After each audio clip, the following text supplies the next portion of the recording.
এক সাপ এবং এক ব্যাঙের ছিল খুবই বন্ধুত্ব। একদিন ব্যাঙ বলল, বন্ধু, তোমার দেখতে খুবই ভালো লাগে, তোমার শরীর তেল কুচকুচে, তুমি যখন ফোঁড়া ধরো তাও দেখতে খুব ভালো, কিন্তু তোমার একটা দোষ আছে, এটা না বলে পারলাম না, নেভার মাইন্ড। সাপ বলল, বলো কি বলতে চাও বলো।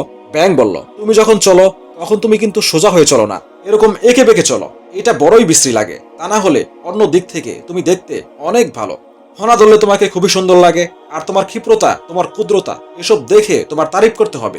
সাপ শুনে বলল, বেয়াদব, আমার সমালোচনা করার এত বড় দুঃসাহস কোথায় পেলি? এই বলে সাপ বিশাল এক ফনা তুলে দাঁড়িয়ে পড়ল। ব্যাঙ বলল, ওরে বাবা রে, এত প্রশংসা করলাম আর একটু সমালোচনা করলাম, সহ্য করতে পারলি না? এই বলে ব্যাঙ দিল এক লাফ, লাফ দিয়ে পড়লো পুকুরের মধ্যে। পাশেই ছিল একজন রাখাল। রাখাল বলল, ফুস করলো কি? আগায়া দেখলো যে সাপ। রাখালের হাতে ছিল লাঠি। বিসমিল্লা বলে রাখাল শুরু করলো পিটানি। সাপ তো জায়গায় শেষ, একদম সোজা। ব্যাঙ অনেক সময় পর ডুব দিয়ে ভেসে উঠলো এবং আস্তে আস্তে করে যাইয়া দেখে বন্ধু তো একদম সোজা। কারণ কি?